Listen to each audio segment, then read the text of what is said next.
Yeah. Thank you very much, Martin, and good afternoon, everyone. This is such an honor for me. I've been coming to D.I.C.E since the beginning, and I think this conference is at its best when we get some of the top creative minds in the gaming industry to interface with great creative minds from the entertainment world, and we certainly have that today. It's good to be reunited with my friend Hideo Kojima. Great to see you. And Guillermo del Toro, it's such an honor to have you here at D.I.C.E because as you guys will find out if you don't know already, you are a very passionate gamer. We interviewed you for the Making Metal Gear Solid 5 last year, and the details you know about Mr. Kojima's games absolutely blew me away. So I'm going to sort of try and step out of this and really just guide the conversation and hear you guys talk about your love of games and love of each other. Mr. Kojima, let me just start with you and this relationship and friendship that you and Guillermo have developed. I think a lot of people will be curious about how that happened. You guys live an ocean apart. You speak different languages. How did you first meet each other? And just before we get into questions, Mr. Kojima is going to hear a translation in his ear backstage, so there'll be a bit of a delay before he answers, and then we'll go from there. All right, Mr. Kojima. 最初に、直接お会いしたのが2008年のヘルボーイ2の時に来日されて、その時だったと思います。I believe the first time we met was in 2008. Guillermo was in Japan for Hellboy 2. で、実はその前に、MGS3 の発売の時にデルトロさんにメタルが好きなっていうのを聞いて、コメントをお願いして、でそれを書いていただいたというのがあります。And actually, before that, for the launch of Metal Gear Solid 3, we heard that Guillermo liked Metal Gear, so we asked him to write a comment for the launch for Metal Gear Solid 3. I think that's where it began. で、2009年ぐらいにデルトロさんのマンズケイブっていうおもちゃの家があるんですけど、そこに訪れて、そこからちょくちょく行くようになって、日本に来られた時は一緒にご飯を食べたりカラオケ行ったりするようになってます。そういう仲です。はい。And I believe it was in 2009. Guillermo invited me to his man cave where he keeps all his toys and everything. And ever since we've been keeping in touch. And when Guillermo comes to Japan, we go to have dinner and we go to have karaoke and whatnot. で、実はですね、1999年ぐらいにカエル・クーパーさんと一緒に仕事をしてまして、でカエルさんも僕と一緒でもう強烈なオタクなんですよね。ですごく話が合うクリエイターです。And actually, back in 1999, I was working with Kyle Cooper. Kyle Cooper is a huge hardcore otaku, same as me, so we had very deep conversations. である時カエル・クーパーさんと、いつも映画の話とか特撮の話とかしてるんですけど、ヒデオにぴったりの人間がいるから紹介したいっていう話を、されました。And well, one day I was talking with Kyle about tokusatsu and movies, and he said, you know, Hideo, I know a guy that will match you perfectly. で、ミミックっていう映画で、カエル・クーパーさんがデルトロさんの映画のオープニング作ったんですけど、でデルトロっていうのを知ってるかっていう、もちろん知ってるっていうことで、彼とは絶対合うと思うっていうことで、それから数年後にお会いして、本当にもう一目見た瞬間からこういう感じでした。And well, back then, Kyle Cooper was working on Mimic, on the opening of Mimic, and he asked me, do you know Del Toro? And I was just like, yeah, of course I know him. And he said, well, I'm very, very confident that you two would get along perfectly. And well, he was right, because several years after that we met, and ever since we met, it's been like this. So. Yes. and we are basically the same generation. He's 63, I'm 64. And for whatever insane reason, in Mexico in '64, we were getting the same cartoons, the same anime, the same Ultraman, Space Giants. We were getting Kometo-san. We were getting everything. And when we met, we had watched the same shows as kids. And when we go to karaoke, we sing anime themes. I sing them in Spanish. He sings them in Japanese. We don't understand shit. But once you have a few, karaoke is fantastic. And the beauty is that we come, I think that we share that link of culture, but we also share sort of a passion for melancholic ideas, and at the same time, those are executed in big action genres. So there's a lot of good connections. He sings a lot, but eats very little. I sing little and eat a lot, so it's a perfect match. You can see the friendship right here. Let's talk about the work, though, because you guys have such a tremendous respect for each other creatively as well. Guillermo, you have played, a lot of Hideo's games over the years, even before you met him. Is there a certain moment or, a game or a character or something that you think really speaks to why you respect Hideo so much creatively? Well, I think that Hideo always was pushing the form. Even at its earliest, we were born, probably Hideo also played with the first thing called the telepong, which I played when I was a kid. We were born with video games and we were raised by video games. But what I love is one moment that stands above any other is the moment where Psycho Mantis started reading my mind and I actually got scared. Which shows you that I'm a terrible wuss. But also it was a moment where he broke the barrier of the screen. It was so innovative. It was feeding off data of the console. It was so shocking for me. And the creature actually influenced me a lot in creating Cronin on Hellboy. So, it was a perfect moment. It crystallized my admiration for him. But ever since then, I think that Hideo has chosen a medium in which he works not only as a designer and director, but he also works as a filmmaker and a writer. He brings lyricism and literate ideas, complex character mythology. It's really a world that is so complete, and it's a world that you can recognize his voice the moment you're playing the game. So that was key for me. That moment freaked me out. Yeah. Hideo, have there been any moments, or I'm sure there have been in Guillermo's films that sort of speak to why you respect him so much as a director and a creator? 全部好きなんですけど、デルトロさんの映画は。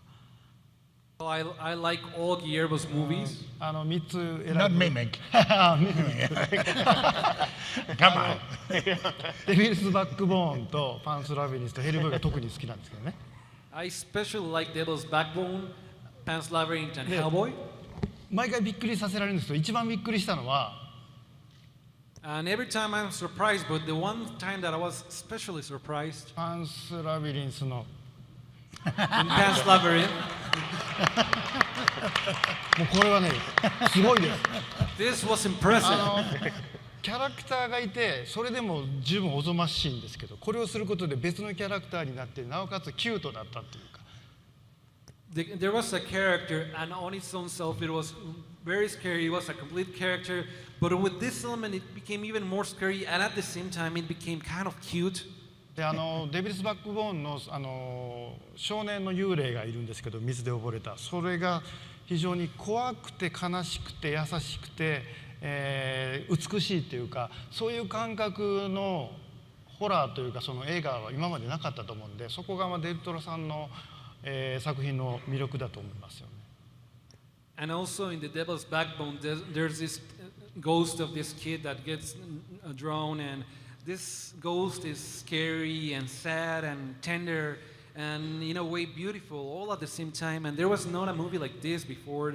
It's something really special that for me it defines a lot of what Guillermo makes. あとヘルボーイが好きなんですけど、ヘルボーイが好きな女の子が男性とデートしているところで横のビルから石を投げて邪魔するっていうね、すごいなと思いましたね。And also in Hellboy, there's this girl that Hellboy really likes, and she's dating another guy, and he just gets jealous and throws a stone from a building. I was like, what is this? あとヘルボーイ2もなんですけど、ヘルボーイとエイブがバニー・マニローの曲を聴いてるっていうそういうシーン、ああいうキャラクターがそういうバニー・マニローの歌を聴いてキュートな演出っていうのは今までなかったと思うんで、そこはもうびっくりしました。And also in Hellboy 2, you know, where Hellboy and Abe are singing this song of Barry Manilow together, you know, having this kind of characters, having these kind of moments, I don't think there was such a thing before this, so that's really special. まあデルトロさんの映画ってグロテスクなところとかバイオレンスもあるんですけども、それだけじゃなくてやっぱり美しくて短美、日本語で言うと短美なんですけど、そういう作品っていうのは他にないと思うので、デルトロさんならではの、映像美プラスその、作品のまあそういうコンセプトというか、そこに惚れ込んでますね。So in Guillermo's movies, you always find something grotesque, elements of violence, but at the same time, you always find something beautiful, something in Japanese it's called tambi, something that is erotic and beautiful and aesthetic at the same time. And I don't think there's anything like that outside. So that's something that makes Del Toro's movies really unique and special. We also are united by toys.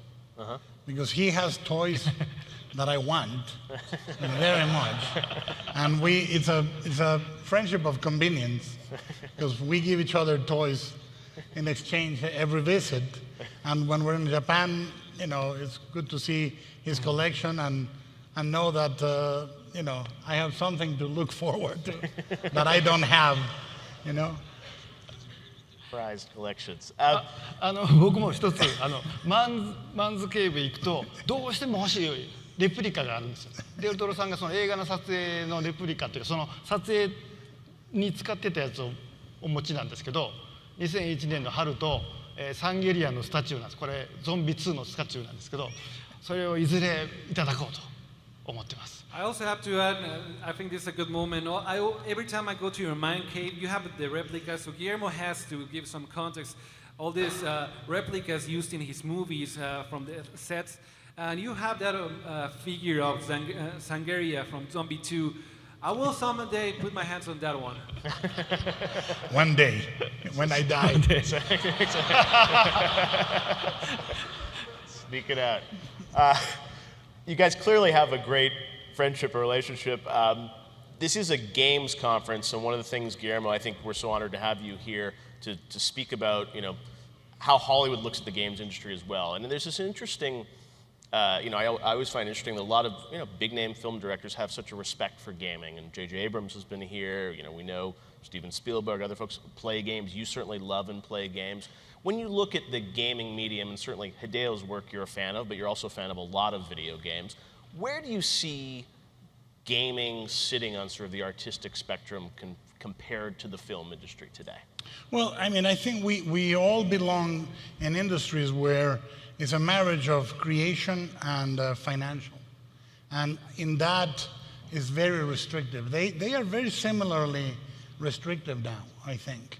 There was a moment where it was the pirate seas, but it's no longer that. And the language becomes very uniform, you know, where people are talking about posters or marketing on movies, and you're talking about box and concept on video games. And I really think it's a pity, but it's a marriage that happens in every big industry. And what happens is the storytellers look ahead to see what they can discover, and the money people look back, thinking, where are we going? I don't know. That's the safe route. So it's a tension there. But narratively, you have minimalistic games that are just gorgeous. You have very complex games that are very cinematic. But it's evolving so rapidly because, like audiovisual stories, the consumption is changing. You know, the patience and the attention span and the immersion into the experience is changing according to the platforms. You know, the same as movies. Now that you have portable, a lot of the more lucrative games can be shorter, less immersive, less ambitious in certain ways. But in others, like indie cinema, you have beautiful indie games that are subtle, that are poetic almost, you know. So it's limitless. It's only limited by the bastards with the money. So, you know, what you can do with the media is amazing.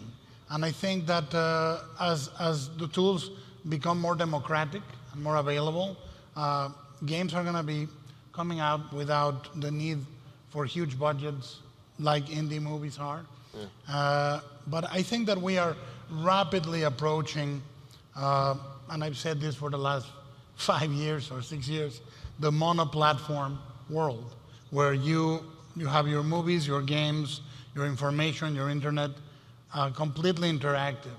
Not just in the same platform, but they actually merge and make the experience unique.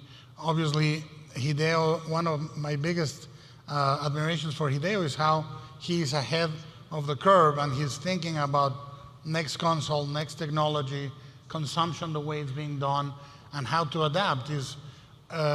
That's creators. Studios in the gaming and the film industry are like dinosaurs coming to the edge of a cliff, and they try to stop and take the turn, but it's so heavy that it's very.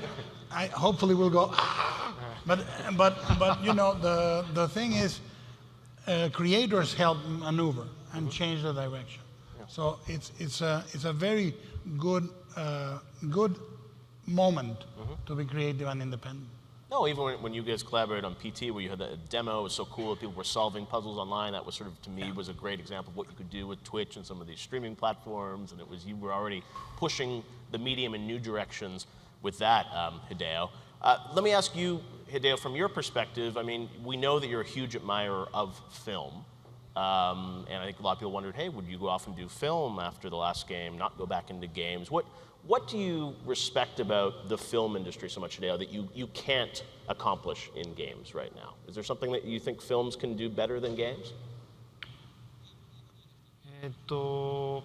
まあゲームの良さはインタラクティブなんですよね。で、映画は100人がいれば100人それを見るっていうことなんですけど。The beauty of games is in its interactivity, you know, and movies. If 100 people see it, 100 people will see the same movie.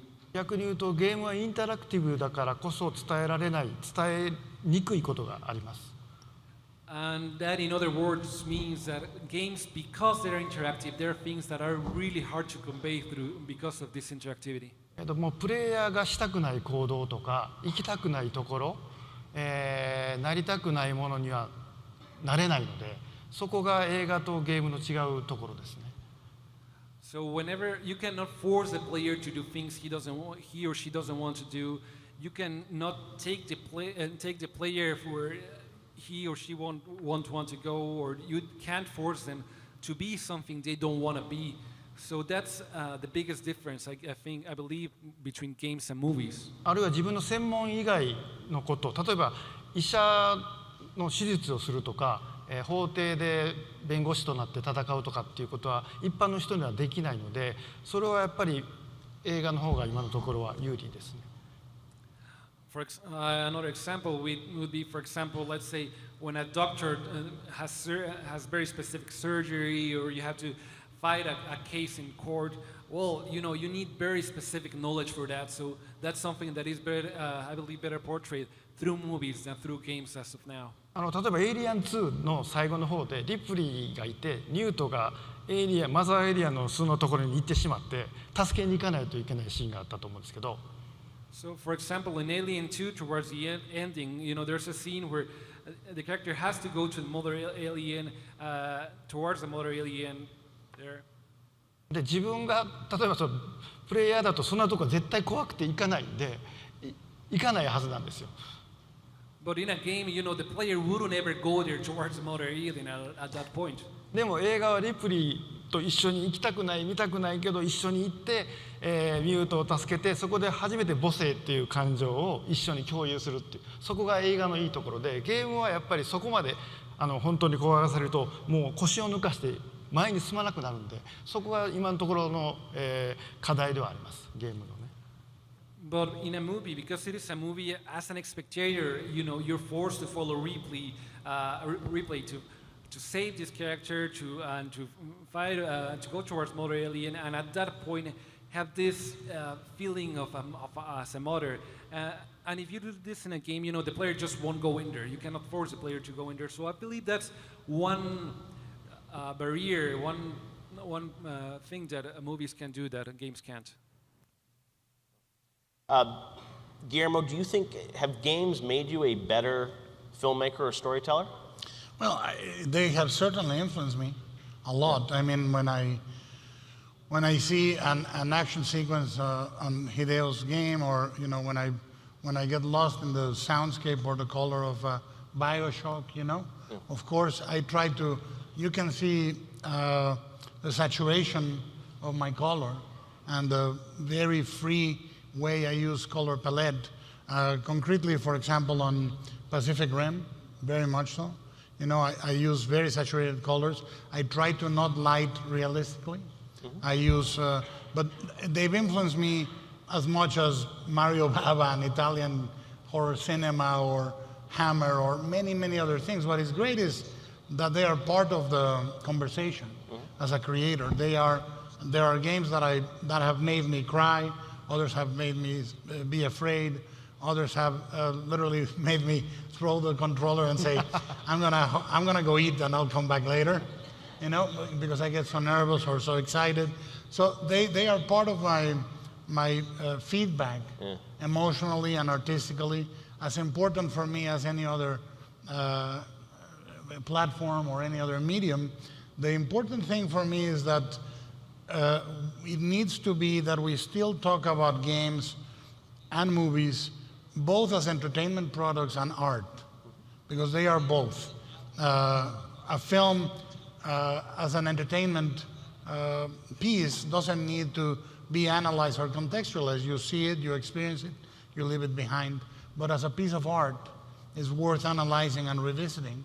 And I think games rarely get revisited like that, or there is no theory, and we are so busy with the news, analyzing what's new, rating a game, giving reviews, that I think that we need to go back and revisit those games as pieces of narrative and talk about where we were starting. I remember a game in the prehistory of the CD-ROM, a game that was hugely influential for me was a game called Gadget on CD-ROM, and it was a game that I saw appear in other movies, textures, colors, because audiovisual artists are very aware.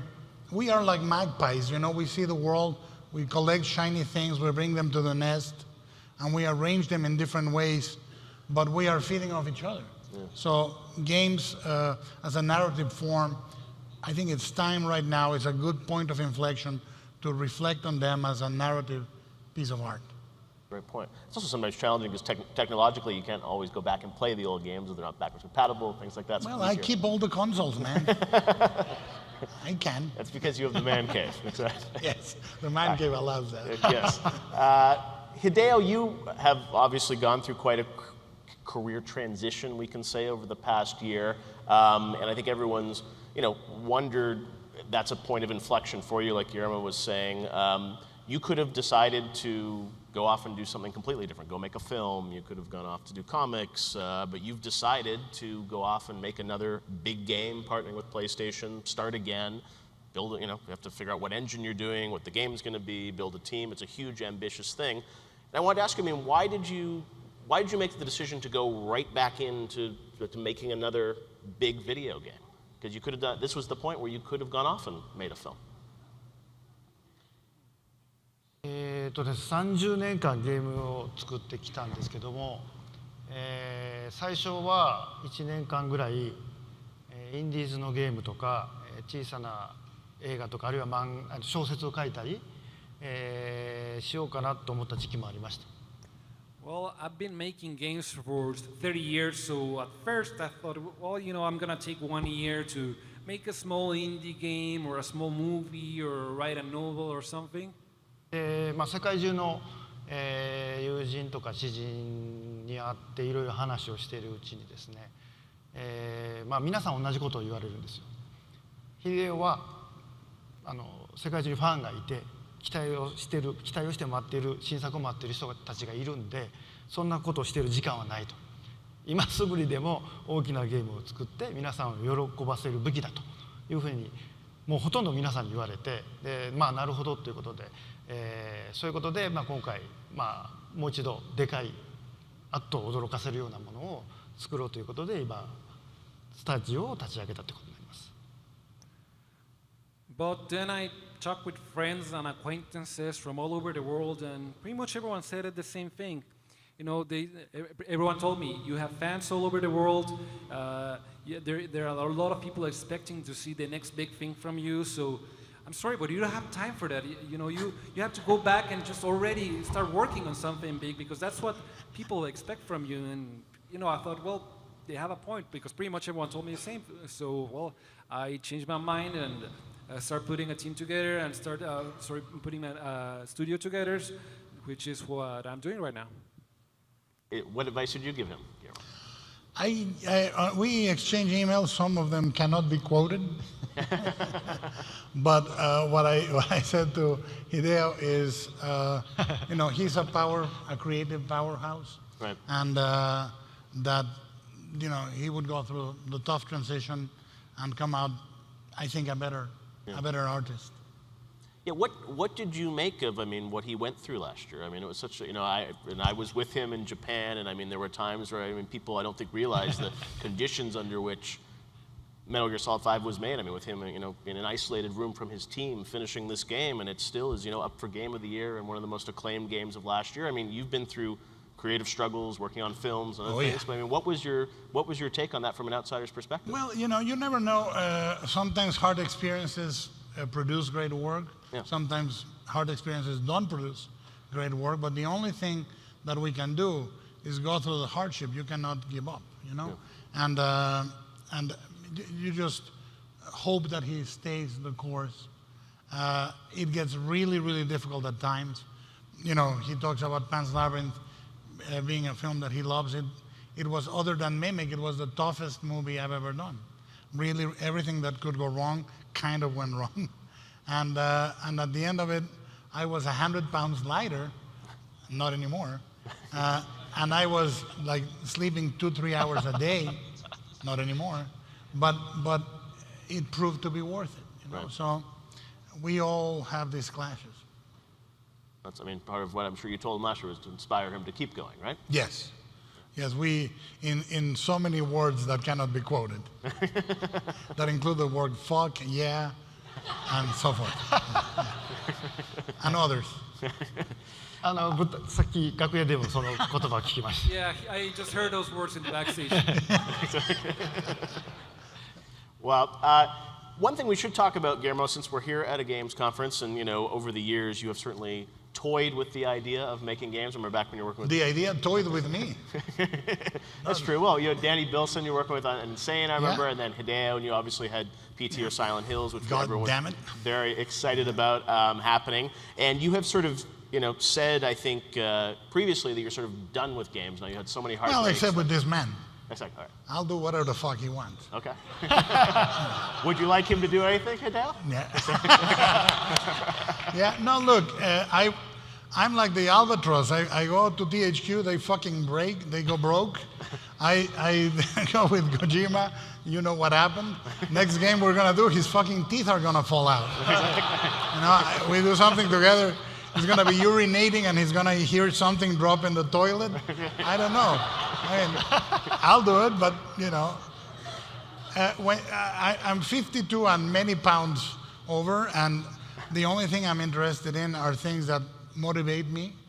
I don't care about what the monetary or fame or result are. It's just having fun. Yeah. And with this guy, I always have fun. So whatever he says, I'll do. Other than that, screw that. Because I'll go into the building and it'll explode. Something terrible. So, Hideo, would you want to work with Guillermo again on something?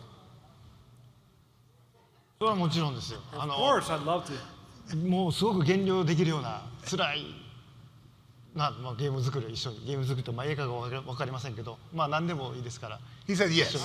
I don't care what it is. It's gonna probably be hell. It's gonna be probably be really tough. It's probably gonna be a game or a movie. I don't care, but we'll do it together. Yes. Well, tell us, you collaborated for a while on PT Silent Hills. I mean, that was an interesting collaboration, I'm sure, between the two of you. Even though the game didn't come out, I mean, what was that like to sort of collaborate and work together? Well, we had great plans. We had great ideas that I think would have done fantastic stuff. But the great thing about PT is Hideo, when we were looking at the PT, he said, well, we're going to do this low tech, we're going to do this so that people don't know it's us until the ending. So it's going to be kind of crappy, like this and that. And it was fantastic. I mean, the results were amazing. And that was him not putting the foot fully on the pedal, you know? Yeah. So until the end, we were supposed to, the quality improved when Norman Reedus came on the screen, the resolution improved, the tools got better, blah, blah, blah. But the PT itself was meant to be sort of a decoy. And we were thinking people would take 10 days to solve it, 2 weeks, and they solved it in like 3 days. Yeah. Yeah. I remember that because you first showed me, it's like, oh, we're going to turn the frame rate down, or people don't realize who was making People it. don't think it's an independent studio, blah, blah, blah, yeah. Well, Hideo, for you, what was that like getting to collaborate finally with Guillermo? You were friends for many years, but actually how did he make that demo? How did he make it better? What did he contribute? Ito Junji. そういやもう楽しいですよ本当にIt's やっぱり really fun. 刺激があるとそれだけいいものが出せるんでやっぱり一人でやっているとやっぱり同じようなことをしてしまうんでどうしてもやっぱり環境を変えたりやっぱりこういうデルトロさんみたいな刺激を与えてくれるクリエイターとやることで自分はどんどん成長しますし普段はしないようなこともするようになるんでそれはもうすごく面白いですね。Well, it was really motivating to work with him. If you are always working in the same environment with the same people, you always end up with the same kind of stuff. So, it was definitely a good shake-off, a good change of environment. Working with him made me grow so much. And, working with someone else, you are forced to do things that you don't usually do, which is always a growing experience. So it was great. 仕事の合間に、映画の話とか特撮の話とかアニメの話とかいろんな話ができるんでそれも情報交換できるんでそこも非常に楽しいですね。And also, when we're not working, we can talk a lot about movies, about tokusatsu, and all these things. So it's also a great way to exchange information for me. Guillermo, you once said that you refer to yourself as a well-financed 10-year-old. Oh, yeah. Which is, I think, speaks to the fanboy and all of us. You get to do a lot of A very weird 10-year-old. a weird, well-financed Yes. 10-year-old.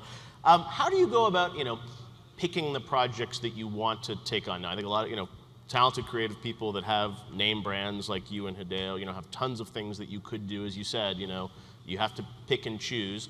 What is that mental process you go through when you're thinking of what ideas? Well, I wish it was that lofty, I wish it was like, what will I wear today? There's only one fucking suit in the closet. You open the closet every project, you bought 12, and there's only one, and that's the one you make. I mean, I wish I could command the movies I want to make, there's always, the movie that gets made because it's right at that time. And it doesn't matter. Anything else is completely haphazard. I think that when people say, why do you have 6, 7 things going at the same time? Because one of them fucking happens. Right. Not the 7, not the 6, and I learned this the hard way. When you think about projects, you think about something that came out on the trades. That's it. When you hear about it, whether it happens or not. In between, I worked 2, 3, 4, 10 years on that thing. And sometimes, most of the time, they don't come through, Right. I've written or co-written 24 screenplays. And I've only made 9 movies. And for any of you that have tried your hand at screenplays, that signifies 1.5 to 2 years per screenplay. Working, developing. In many others, I design the world, I do maquettes. So there's about a quarter of my life that has gone into projects that didn't happen. But, they don't happen for the right reasons. Or they happen for the right reasons. I think that's the important thing. The important thing is that you engage with those stories for the right reasons. And if the conditions are not ideal for them and they don't happen, you are at peace.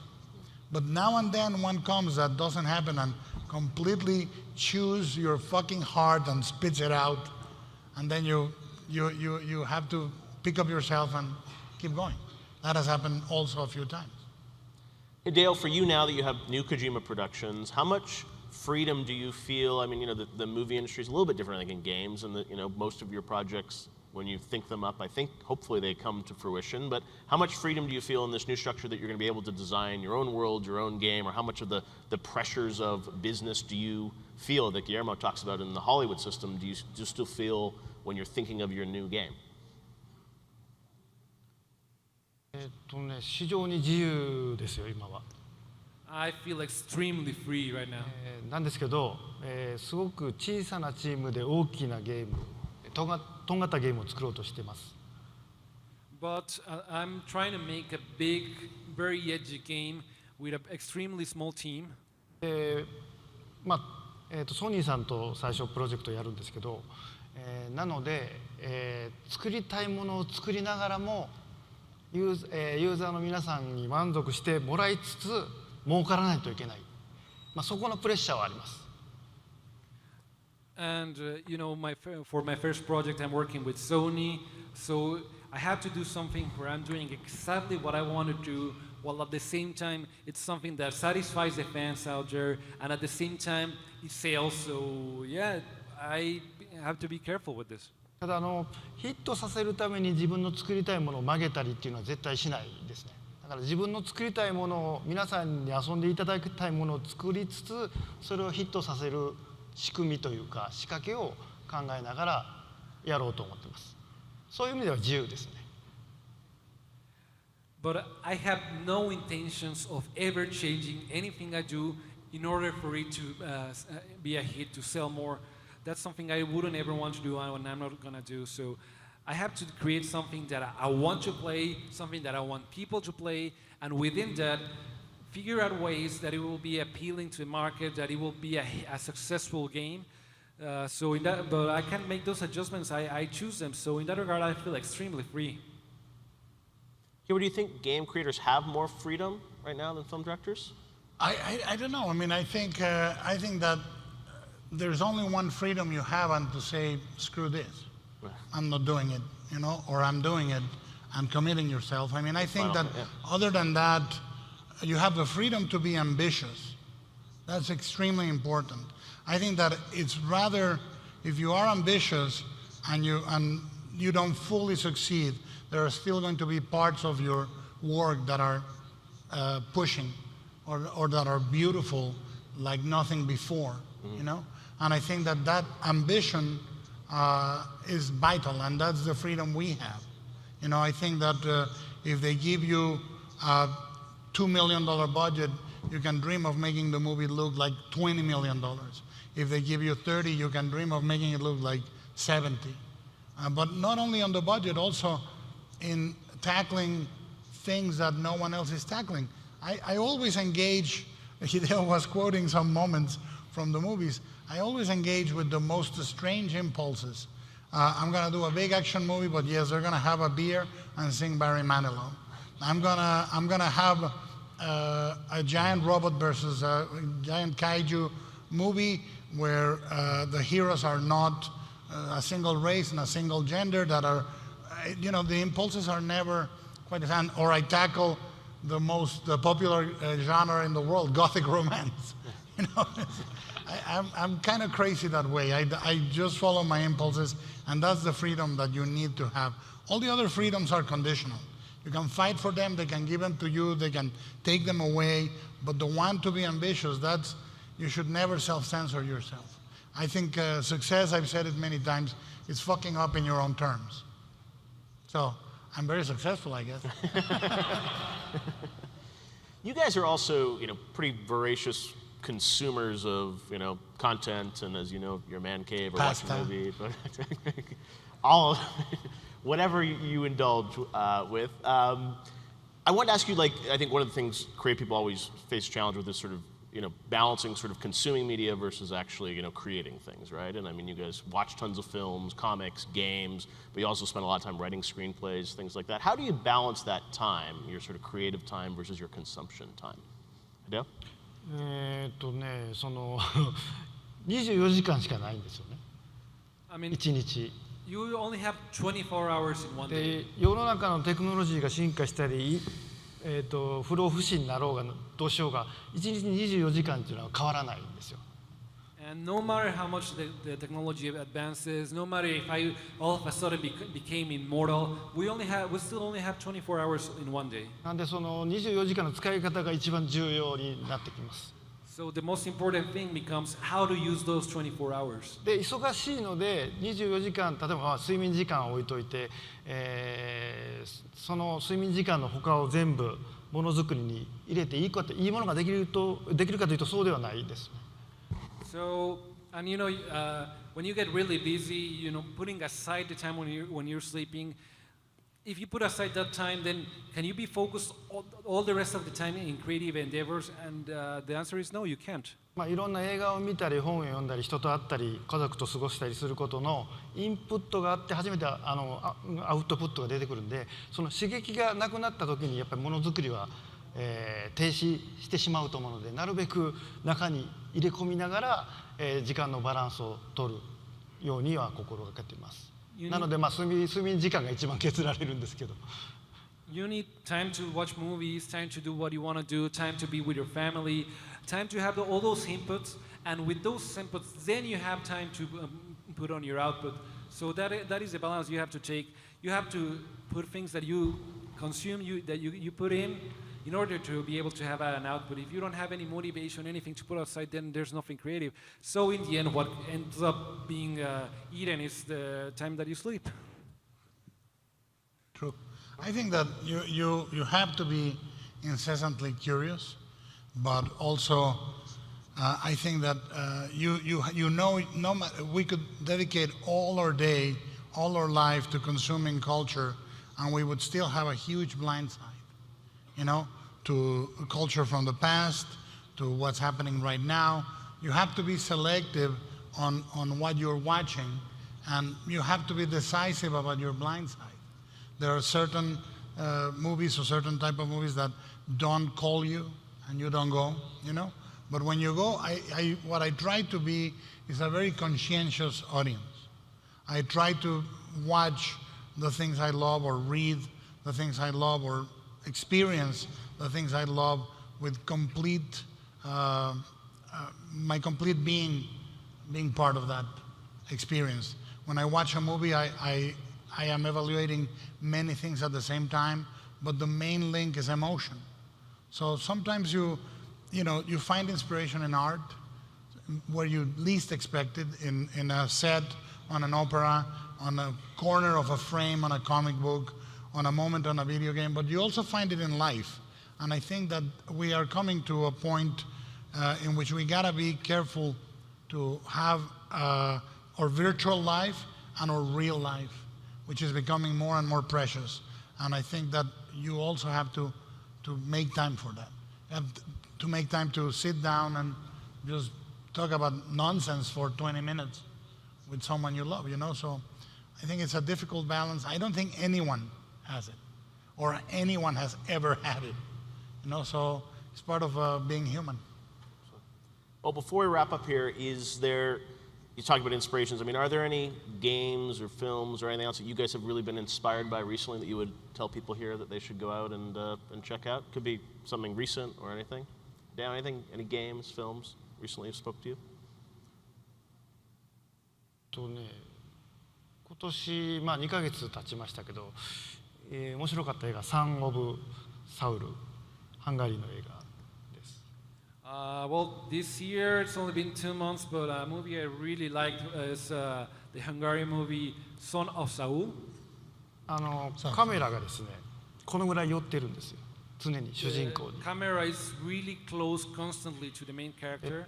フォーカスがこの辺にしか合ってないんで。And the focus is only この辺が just ほとんど here. ピンボケで見えないです。 So actually, the rest of the で、この camera ま is ま so カメラ blurred が out, 一緒についていく、まあ長回しのカットが多いんですけど、 and most of the cuts are the camera just following the main character like in this fashion. でアウシュビッツが舞台で、その遺体を清掃したりする人の、ゾンダーコマンドっていう部隊にいる人のサウルっていう人の話なんですよね。So this movie takes place in Auschwitz. It's about the Zunder commands. This character Saul is part of those commands. この映画がすごいのは、映画ってそのフレームの中に情報を入れることで表現するんですけど、その映画はカメラの中に収めない、プレイヤーのイマジネーションに投影するというか、実際の絵を見せずにその恐怖とかを表現しているので、非常に面白かったんで、ぜひ見てない方は見ていただければと思います。 Now the impressive thing about this movie is that in a movie you always you convey anything by putting information into a frame. However, this movie doesn't put all the information in the frame. On the contrary, it starts painting the whole picture outside the frame of the movie, and that was really impressive. So I strongly recommend this movie. ゲームにも使える手法だと思います。 I think it's a method that you can also apply in gaming. Yes, true. Well, if you want to know what I'm watching or whatever, go to my fat Twitter account. There's a lot of, I recommend a book and a film every day and an artist and all that, but... Is there anything gaming-wise that you've liked? Gaming, I will review. I'm stuck on Fallout 4 right now. Todd might be able to help. I'm getting killed a lot. But it's just for me the thing that I experienced this year was I was part of the jury in Cannes, where Son of Saul was awarded one of the top prizes, and it renewed me. All the movies that I saw there that got the awards, Carol, D.I.C.E, Son of Saul, yeah, great movies. One that I think is called The Cost of Life, a French movie, amazing. So, I'm renewed every time I see a great movie, but if I had to say more recent, I would have to be chauvinistic and say The Revenant, because of the level of ambition. And it's a movie that, like all the movies that we discussed together, Alejandro, Alfonso, and I was very close to the gestation. We were talking about the bear scene in pre-production, and Alejandro was pushing and pushing, and Alfonso and I said, well, then, I don't know how you're going to solve that, the final part. Because we were saying, well, and then when he throws, spoilers? Okay? Yeah. When he throws Leo down the ravine, you cut. And he says, no, I want to stay with him until the ravine. And we said, I don't know how you do that. And then in editing, seeing the scene put together, I was blown away.